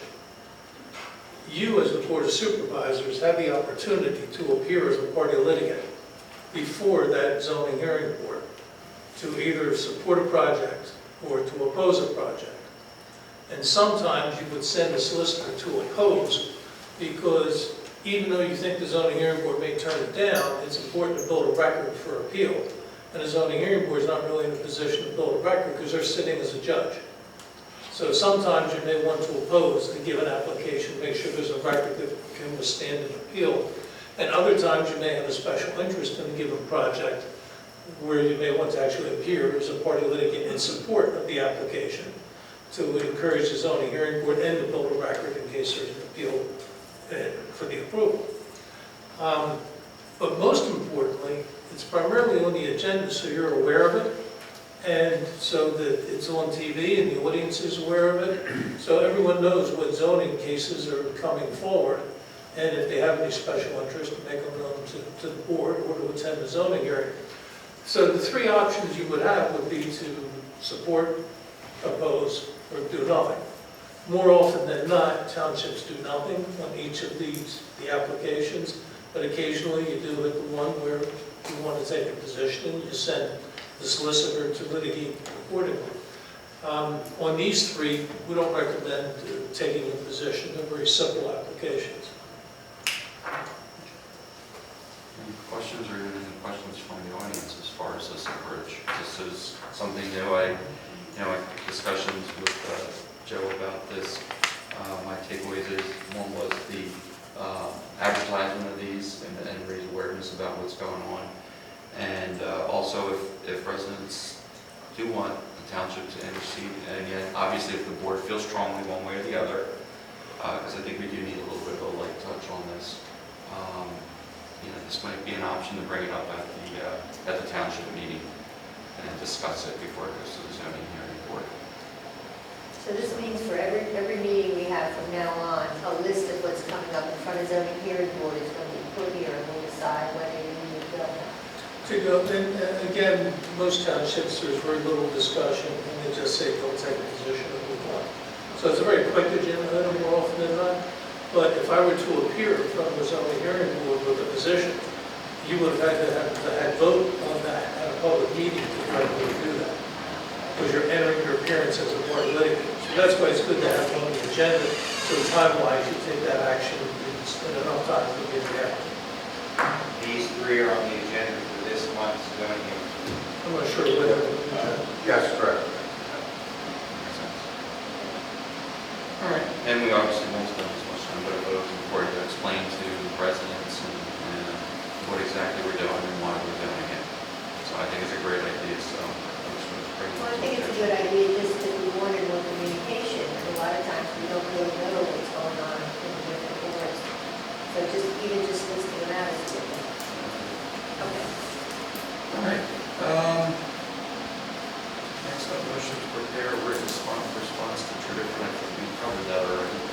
Chairman, we're actually down to F.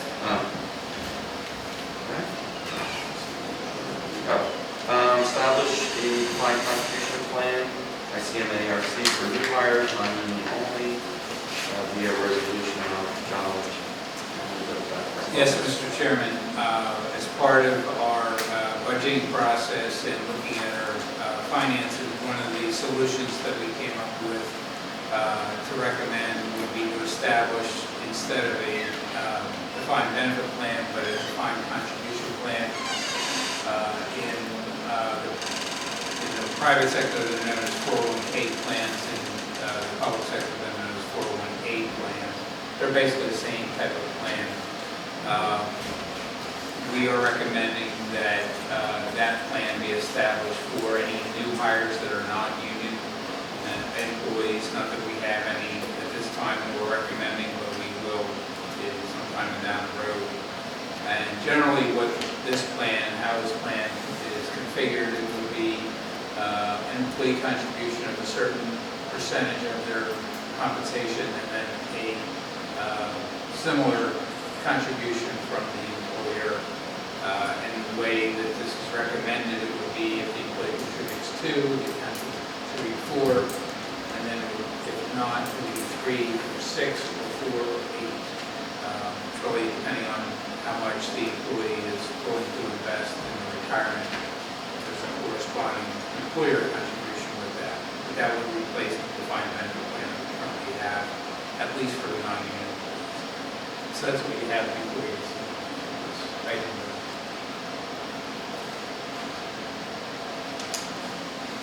You mentioned some of the matching, John. I didn't notice that was in this document. It just looked like something like an agreement. I sent to, actually, I apologize, it did not go into the packet. We're still working out the documentation with the provider, and I emailed that to you earlier this week, but it did not go into the packet. I mean, is that something we would approve separately, or as far as? No, that would be as part of it. Yeah.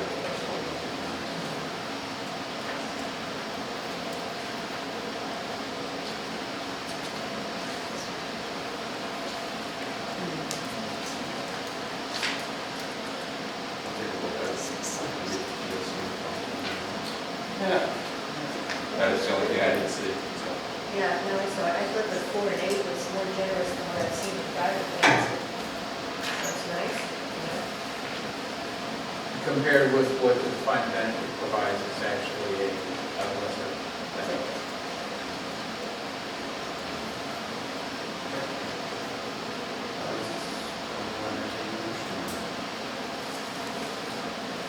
Make a motion to establish the defined contribution plan for new hires, resolution 26-2016.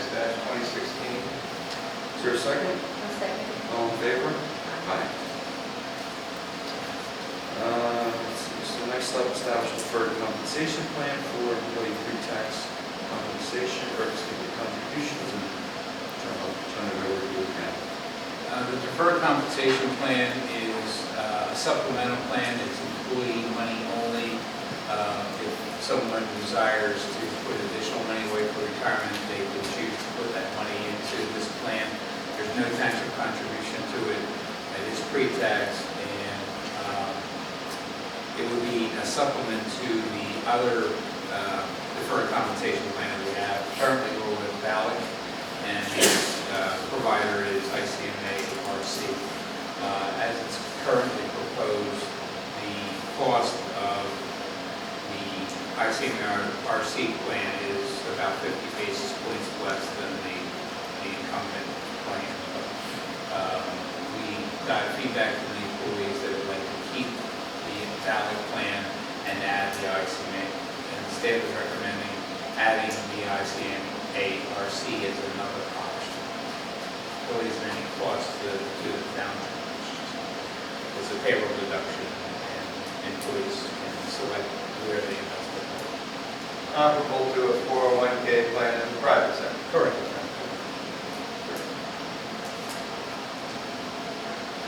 They're going to administrate. Correct. Correct. We're not a fiduciary or anything. No, it's a trust. They take all responsibility for that. income contributed? Yes.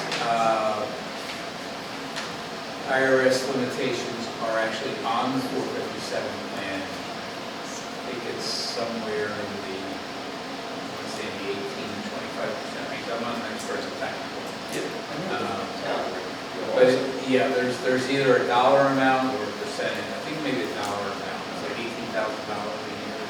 I think once you hit 50, it really, you can really put in a lot. Catch-up provision. Yeah, exactly. And I don't recall, ours, I think it's like, is a percentage, but I don't know if that's consistent for everything, so. And I can even tell you what the percentage, it's some ridiculous amount of money that, so, that you put in. Yeah. But it's IRS limits, it's not something we're setting. No. Okay, well, then I Yeah. haven't made it. Okay. There's no other questions, I'll entertain a motion. I'll make a motion to establish a deferred compensation plan through ICMA RC for employee pre-tax contributions. Is there a second? Second. All in favor? Aye. Next up, establish healthcare premium copay, non-union firefighters effective January 2017. Mr. Chairman, the current labor contract with the firefighters provides for a healthcare premium copay. It's $12.50 a pay for single coverage and $22.50 a pay for employee plus one. Currently, it's not active. Staff is recommending that we activate that as of January of next year for the firefighters as well as for the non-union employees. So that's what's before you this evening. We have a related item in I, but I'll look for that item is discussed. Right out of the same issue. Yeah. Surprises me that that's not up to date. Right. Yeah, yeah. It's a need. Our plans are priced fairly high. Our family plan is over $40,000 a year, and our single plan is about $20,000. So this is one way to slow down the rate of increase.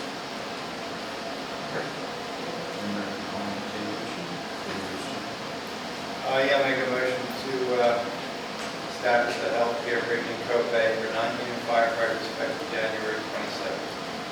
Second? Second. All in favor? Aye. Next up, establish healthcare coverage opt-out on union. And this one is also a cost-saving initiative. Because of the cost that I mentioned, staff is recommending an opt-out payment for anyone who, in a non-union capacity, who wants to opt out of the health insurance. There would be an appropriate, based on the dollar amount of the healthcare cost. For single coverage, it would be a certain dollar amount of $5,000, and for the family coverage or employee plus one, it would be This has changed over time, or is it set forever? We And can work in If always. their healthcare costs, our costs go up, does the up-down go up, or is this just set? It could, right now, it's set at a fixed amount. And with the Affordable Care Act currently in play for the next several years, I would recommend that we keep it at a fixed amount. We have a better idea of what healthcare costs are going to do long term. This is something that's in place and we're affirming it, or this is new? This isn't there. Yeah, generally, some of these incentives are priced fairly low. This is priced so that we can save a substantial part of that $20,000 or $30,000 over the bank.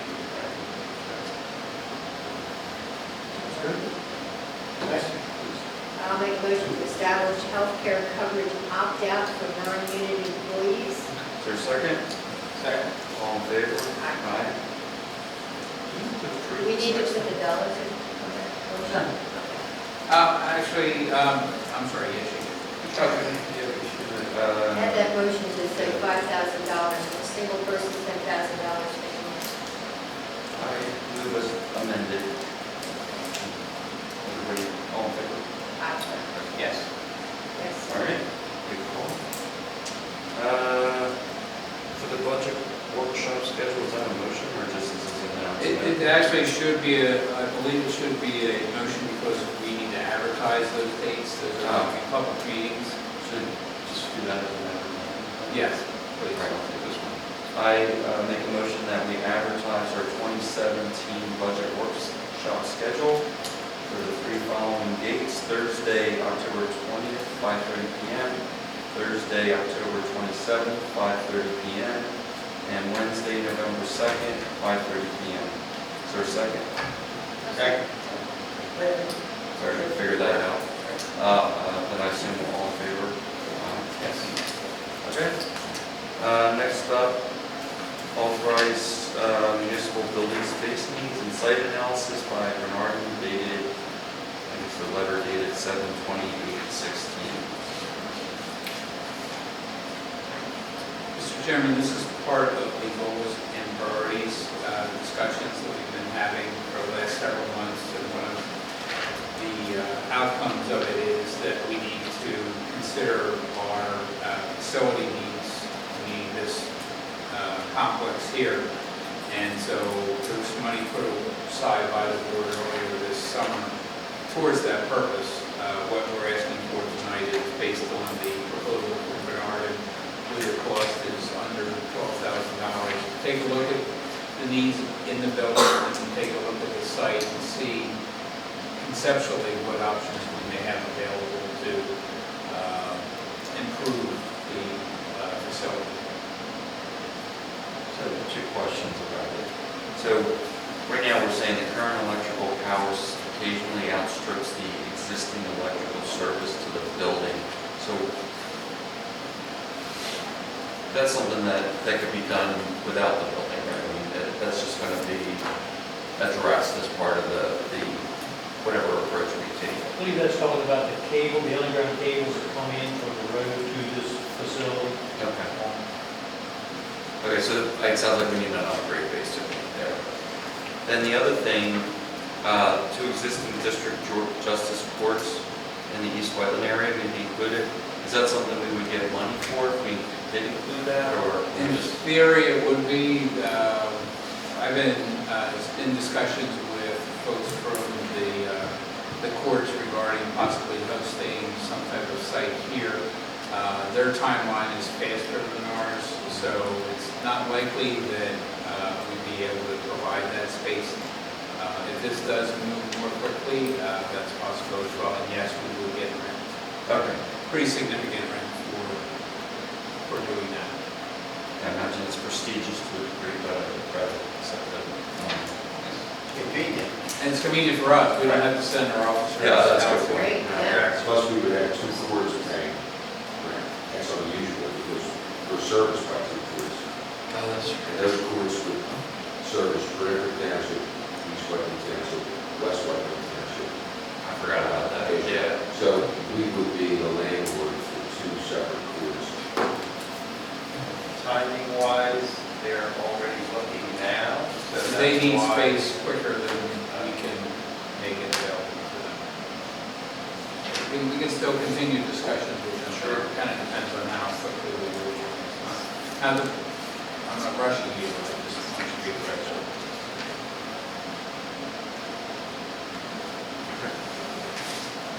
Any other questions on the motion?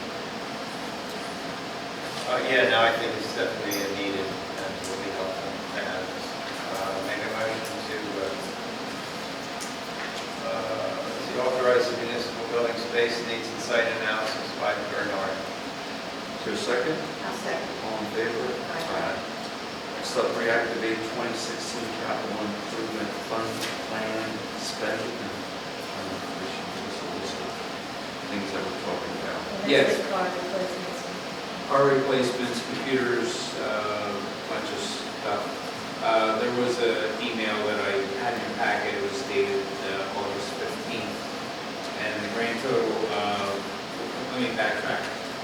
Earlier this year, because of the economy, because of budget constraints, the staff and the board agreed to defer these capital spending until later this year when there was more litigation at the time. So it seems that we are kind of out of the red with respect to the budget concerns recommending, I think the board wanted to defer this decision until our September meeting. You have that list before you. The bottom line number is $269,575. That money is actually in our fund. Last year, the board put aside $500,000 towards equipment, these types of purchases. So even though we may have had some sluggishness in the economy and the budget, there's money to pay for it, and I think we're now at that point where we're in a safe place to do that. So there's some kinds of vehicles that are recommended, computers, computer equipment, some fire protection suits that have been waiting, 4 laptops for police vehicles, surveillance cameras for the township building, another vehicle, actually a new vehicle for the assistant public works director who was hired earlier this year, piece of public works equipment, milling head for a skid steer, and a finance report request, which needs to be done. That's where that's. Yeah, I reviewed the list, I didn't have any issue with the persons. Okay. We don't have any surveillance cameras right now, do we? At this building, where do we? I believe these are to replace. Chief? There are some. We have, they really just look at the lobby or.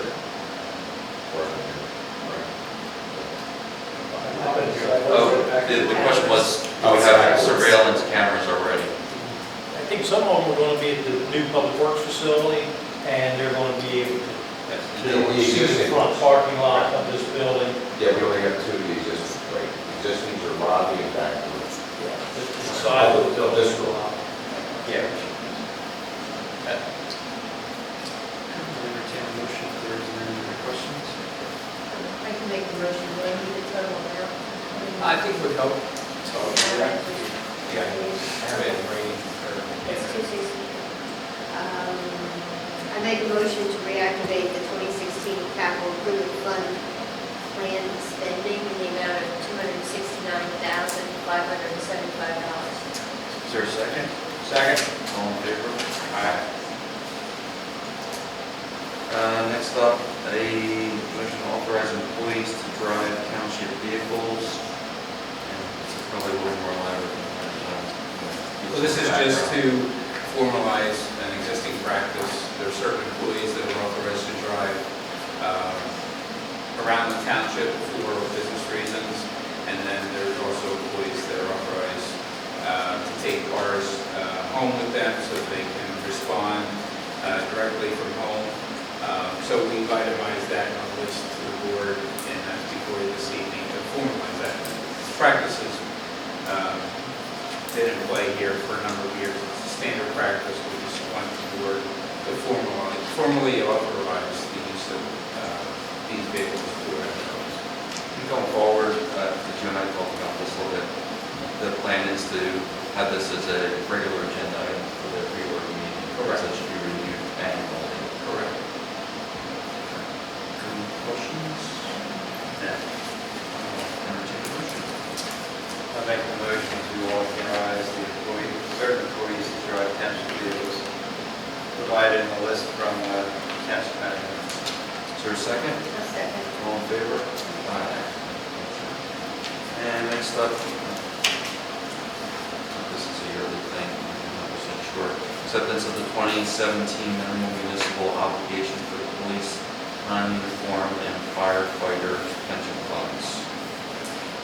The state requires that each municipality by September 30th each year get the board, the elected body, to accept the calculation by the township's actuary for how much needs to be contributed to the pension fund in the succeeding year. And the reason for the timing of it is if you do it by September 30th, that gives it plenty of time to get incorporated into the next year's budget. So statutory requirement. Yeah, because there's not a whole lot of wiggle room here. No. And with that, no questions, I'll entertain a motion.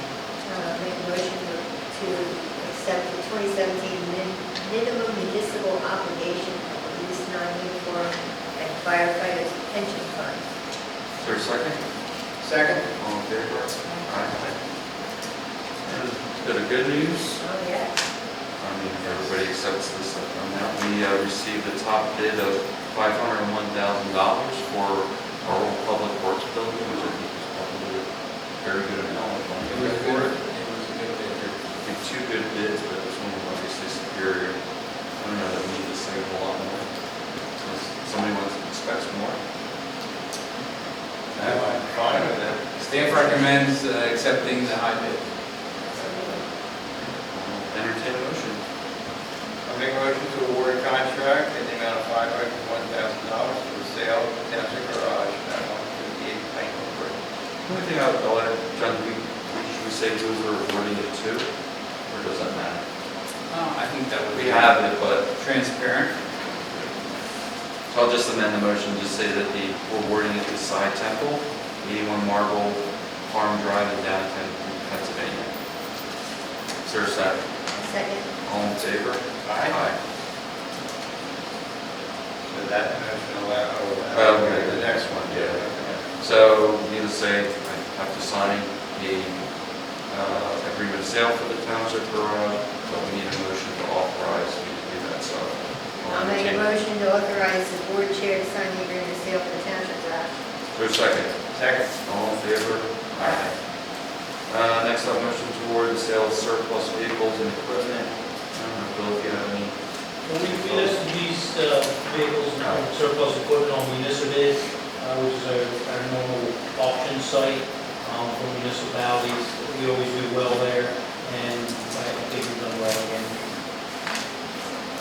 There was a total of 12 items. I got to give them the list at the July Board of Supervisors meeting. The only item we didn't get a bid on was, remember the conference table that we used to have sitting up there? Nobody wanted it? I tried. I don't understand. Do we have to pay somebody to take it down? Or is that gonna go out with the bulk trash dash? Well, If you forget it, actually vote and. It had a No, bump in it's the middle, pretty good. yeah, okay. Don't know why they didn't sell. Anybody wanna make a motion? Yeah, I'll make a motion to authorize or to award the sale of surplus vehicles and equipment. No, just to add, set per Bill's September 9th list. Right. Is there a second? Second. All in favor? Aye. All right, next up, a motion to award a contract for the purchase of fuel, oil, and diesel fuel for 2016 through 2017. And we had looked like there was much of a bidding war here. Now, there's a lot of times we'll only get two, and there has been other years where we've only got one. The way the bid documents read, it's a markup on the wholesale price for that particular day. As you know, that's the way we did this for years. So, if you look at the Riley and Sons out of SFBA, they have a small tank farm at their facility on Route 30, but there's also a tank farm in our township. So, it's very easy to pick up heating oil at Malin Road and get a delivery here. So we get very good prices. Our normal markup is somewhere between 10 cents per gallon and 17 cents per gallon. And this year, if you look, it's 14.5 cents per gallon. So the way it works is whatever the wholesale price is on that particular day at the rack, which is the wholesale price of the tank farm, plus 14.5 cents. That's what our price is. So very important. Sounds good. Okay. Does anybody want to make a motion? My turn, all right. I'll make a motion to award the contract for the purchase of fuel oil and diesel fuel for 2016-17 to Riley or to Riley and Sons, Inc. of Exton, PA. Is there a second? Second. All in favor? Aye. Next three, I'm going to let Scott speak to. These are all similar. They're all similar. Right. So this is a new practice that we're going to bring to the board. You were approached by a business in Great Valley Parkway or Great Valley Corporate Center. They're interested in putting a silo behind their building. It'll be the store resin. What they need, their HPAC. They actually need packaging for different materials. And it meets the definition of the NBC's definition of land development. However, they'll be being put on an existing impervious surface. It's not really going to be a structure that can be occupied. And really what we wanted to do, and what I'm recommending is that we just kind of waive the normal land development process. That way we can proceed with, building permits, and that'll be the review for this type of project moving forward. So that if there's any questions, it really is pretty much just a storage silo for a resident. Give me a general idea how big this one is. It's roughly 13 feet in diameter and 24 feet tall. They're a tenant of Liberty, so they had to go through the approval process with Liberty, and one thing they had asked was to keep it lower than the profile of the building, which they agreed. Yeah, I'm thinking silos being three stories tall. It's Not really quite a that. silo. You said, that, I think when we spoke, there were other ones already in, or similar ones. When you look at the office business park district back there, it really is more of a manufacturing district with a lot of processing and manufacturing. So, I mean, they may have been there previously with different zoning. This is more of just a way to capture it in a more formal process. And it has been, Joe Lease has reviewed it for the zoning, and Ken will be reviewing it for the building permits. So we can talk with our solicitor, and we just think this is the best path to move forward. I'm going to make a comment, may confuse things, but I don't want you to confuse this with what we did with SEPTA. SEPTA was an abbreviated, limited scope of land development review. This is now a waiver, because the plan isn't being filed in the courthouse, it's not being filed in the recorder of deeds, it's just a building. Now, in the future, what I've done in another municipality, and if you're in agreement, we can proceed accordingly, is that whenever a small addition goes over already impervious coverage of an existing structure, that a certain amount, in the case of another township is 3,000 square feet, would just automatically be waived under our ordinances, wouldn't even need to go to the board, because it's so de minimis. So we plan on drafting an ordinance for your consideration to that effect for these situations in the future. But this is just a silo. Technically, it's a land development, but it's just a silo. It doesn't seem more at least anyone's time that I don't know what you would review it. Did look at. Why does it even come under land development? It fits the definition. It's an improvement on property.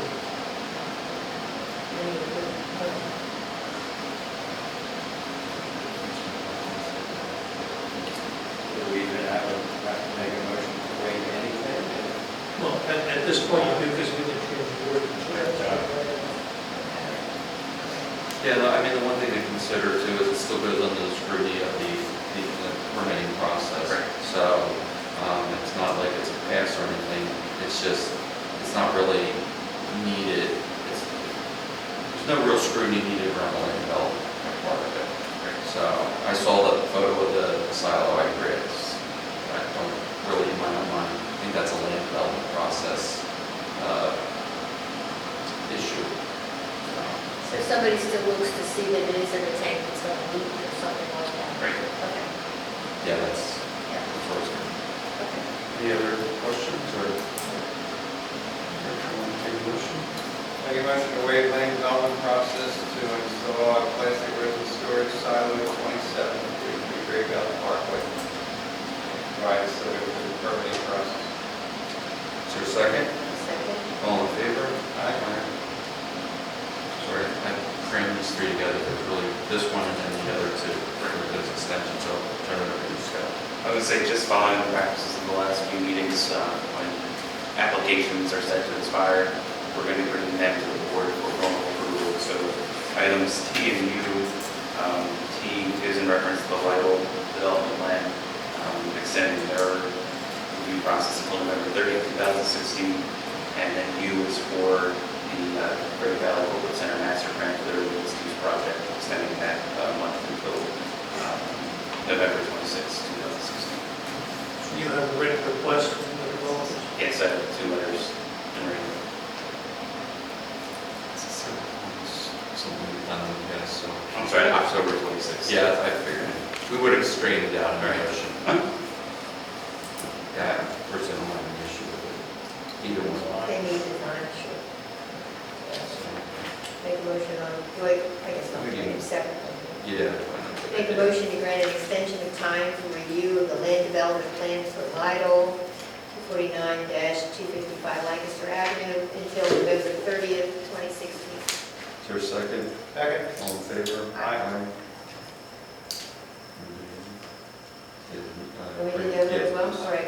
Motion to grant extension of time for review of the land development plan for the Great Valley Corporate Center Master Plan until October 26, 2016. Is there a second? Second. All in favor? Aye. And when, just go back to the land development waiver. Joe, did you say we're going to try and do this next month, or we're going to advertise next month? We didn't draft the ordinance yet. Okay. It's on our list. I thought you said something about next month. I was like, wait, do we need to advertise this? No, it's Okay, not. all right, we're not that far yet. Okay. It's on that infamous list of events to be Got it, got it. Okay. Next up is a motion to approve a resolution designating Key Bank as a depository of township funds. And I don't know, Jonathan, want to give any background? Actually, Kathy, do you want to Or summarize this one? The Key Bank? First Niagara has merged with Key Bank. So, Who merged with it? First Niagara is our First Niagara Bank. Okay. Okay. And they've merged with Key Bank, and I think it'll all transpire in October. So we need a resolution to use the new bank. Which is the old bank? Okay. Because Key Bank, they're out of, actually, both banks are out of New York State, They're both out of New York. but Key Bank merged with First Niagara, so it's required by law for us to state, the board to approve a resolution saying they are our bank, our depository, or a Key taxpayer bank. Okay, I'll move to approve resolution 25-2016 designating Key Bank as the depository of East Whiteland Township funds. Is there a second? Second. All in favor? Aye. Okay, next up, plans, Davidson, I hope I pronounce this right, Pinto lot line revision. And who's here to speak to this? Sorry.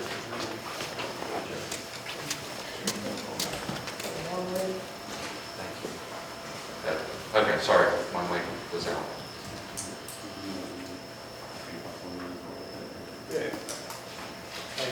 My name's Eric Davison. I live on Lady Kirby Lane here, off of 401. Requesting from the board here for approval of a simple subdivision. I was approached by my neighbor who lives below me, also on Lady Kirby Lane. And basically what we're looking for is a lot line change for him to acquire an acre and change of land for himself. Just to give you a little bit of background, what we're talking about, Lady Kirby Lane is kind of to the north here. It's split by the Charleston Township, East Whiteland Township border.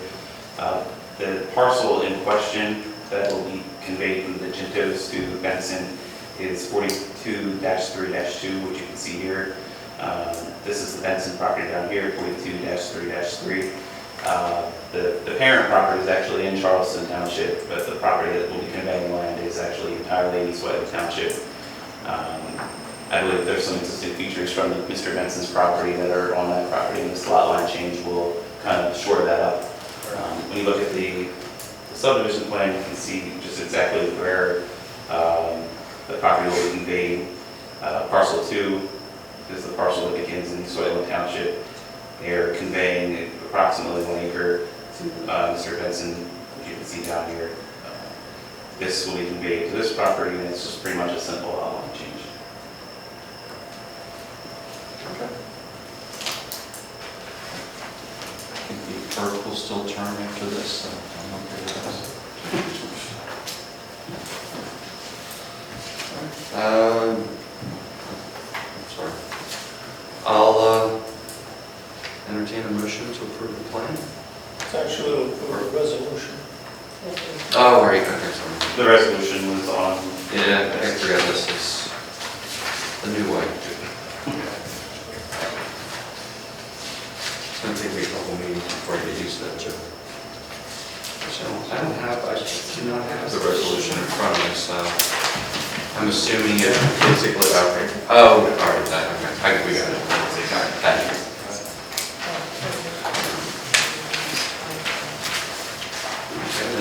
I will entertain a motion to adopt the resolution. Make a motion to adopt resolution SLD number 2016-02. Is there a second? I'll second. All in favor? Aye. Thank you. Sorry I had to wait through the whole meeting for that. No. Actually, it was a relatively quick meeting. Is there business? No other business. Meeting adjourned.